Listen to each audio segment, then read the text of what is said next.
Hey guys, what's going on? Jeff here from Films at Home, and today we're going to take a look at JOJO Rabbit on 4K Ultra HD Blu-ray.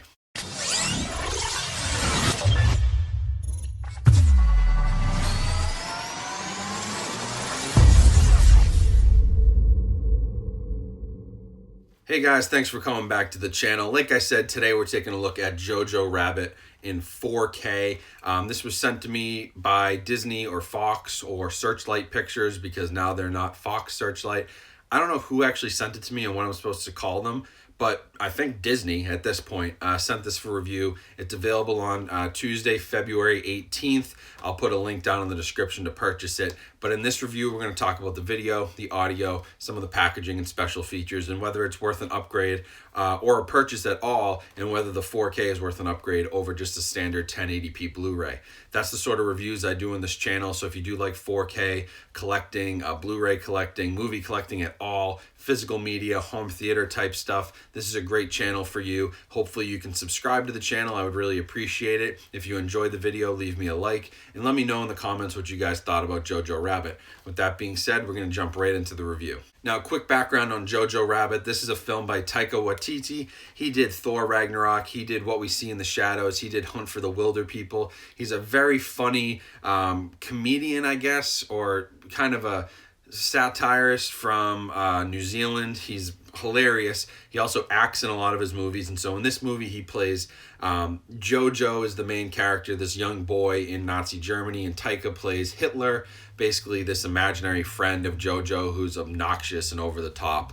And so it's kind of a satire parody of kind of Nazism and Nazi Germany and the end of World War II. And it really, it tackles a difficult subject, but it also finds humor in the absurdity of what these people believed in and how this country was operating and the way they viewed Jewish people. And so it kind of breaks down a few walls. Obviously, it has some very tough moments. It has some very funny moments. But overall, I thought it was a really good movie. And Taika Waititi did win Best Adapted Screenplay at the Oscars for JOJO Rabbit. So it has excellent writing, as he's known to be such a good writer. It was really cool to see him win an Academy Award. And so, yeah, from a movie standpoint, I would recommend it. That's my quick 30-second review. Now, visually, this movie was shot at 3.4K according to IMDb, and it was only finished at a 2K digital intermediate.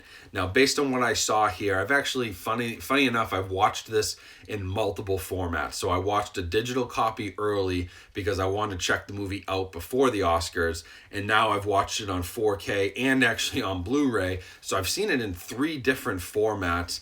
And the reason the visuals to me don't stand out that much on 4K, first because it's a 2K digital intermediate, and secondly because there isn't a whole lot that the HDR could add to it. It is a very bright movie regardless of whether you have 4K or standard Blu-ray, and so I didn't see a whole lot of upgrade with HDR. There is a slight uptick in resolution, but honestly 99% of people are not going to be able to tell the difference between the Blu-ray and the 4K, and so I can't really say that the 4K visuals are 100% worth it on this release. It's not that they're bad, they're fine, but when it comes to modern movies like this that are shot digitally and finished at 2K, there is such a finite difference between the Blu-ray and the 4K disc. And this is why I always talk about I prefer to get older movies remastered in 4K because there's a much bigger leap in quality when you go from an older movie on Blu-ray shot on film to 4K, and a digital movie like this, which is shot at 2K, and the Blu-ray just looks fantastic. So it's really hard to recommend spending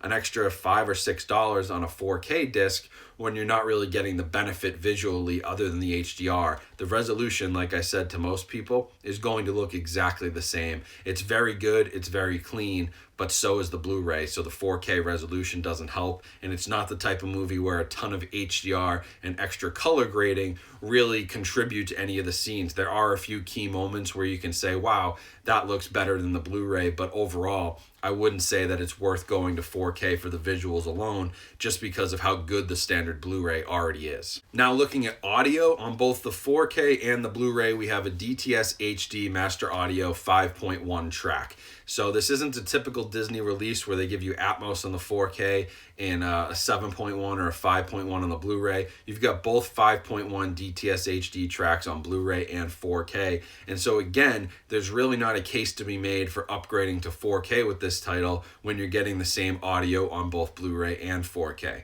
Now the audio, this is a very dialogue-driven movie. There are a few moments, small, quick action sequences, mostly towards the end of the movie, some, like one scene in particular at the beginning, but most of the action comes towards the end. A lot of the movie is dialogue-driven. There's also a great score. There's a lot of great music in it, including some really familiar songs, like songs from the Beatles and David Bowie that are actually in German in the movie, which is kind of cool. Like, it has a good soundtrack.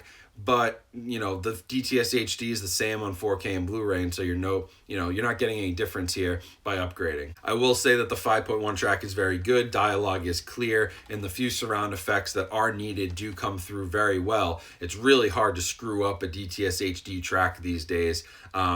But this is, again, not the type of movie that requires Atmos or requires anything special. 5.1 is perfect for this, and it's a really good track. You're just getting the same experience 4K or Blu-ray, so it doesn't matter which disc you buy for an audio standpoint. Now, for packaging, this is the standard 4K package. I like it better than some of the other ones, but I hate that now Disney is putting even like Ultimate Collector's Edition on movies like JOJO Rabbit. It's like you're just getting a 4K disc. There's nothing else extra here, and they still put this dumb watch anywhere thing in the bottom. It's just really stupid, but at least they didn't call it like a multi-screen edition or anything on top.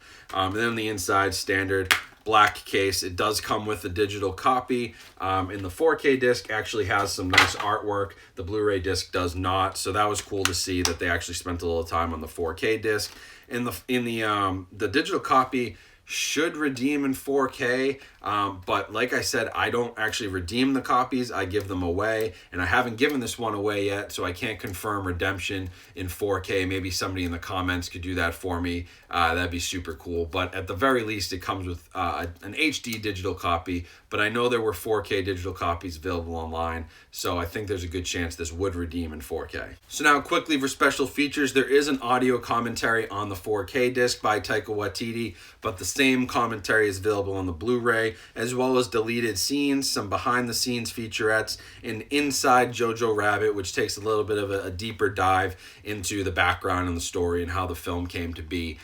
So the extras are all on the Blu-ray for the most part. The only thing you get on 4K is that commentary. And so again, it's hard to justify going to 4K for this one. If I had to give it a review, a rating, I'm obviously giving it a review. If I had to give it a rating, I would say it's probably a good like 8 out of 10. But it's an 8 out of 10 on Blu-ray, and it might be like an 8.3 out of 10 on 4K. There just isn't a big enough difference in this movie for me to say, okay, this is 100% a must-have 4K. 2K digital intermediate, not a whole lot of HDR usage, same audio on both discs. Resolution upgrade is not there. All these things point to just being able to get a standard Blu-ray. Now, I would recommend a standard Blu-ray because, like I said, I watched the digital copy and then I put in the Blu-ray copy. And yeah, there's a huge difference in quality there. Again, maybe 50% of people can't tell the difference, but if you know what you're looking for, that Blu-ray physical copy is much better than the digital, and I had less issues with streaming. Obviously, I would buy the disc. I'm just saying in this case, it's not worth a 4K upgrade, unfortunately. If you do need the 4K, if you feel like you've got to have a movie on 4K because it's available in 4K, you're not going to miss out on anything. You're still going to get a great picture and a great audio, but you could spend $20 instead of $28 and get the same experience roughly on the Blu-ray disc. And so that would be my recommendation for this release. So thanks for watching, guys. I will leave a link to both the 4K and the Blu-ray versions of JOJO Rabbit down in the description. If you purchase through that link, it helps support my channel with a small commission. Remember to follow me on Instagram. Check out my Patreon page if you're interested in helping support the channel in a different way. Remember to follow me on all my different social media platforms, which I don't have, so why am I saying that? Check out all the links to Amazon down in my description, other ways you can help support my channel, and I'll be back soon with more videos. I've got another really cool 4K review to do, as well as a collaboration video coming very soon. So stay tuned for those. Make sure you subscribe, and I'll talk to you guys soon.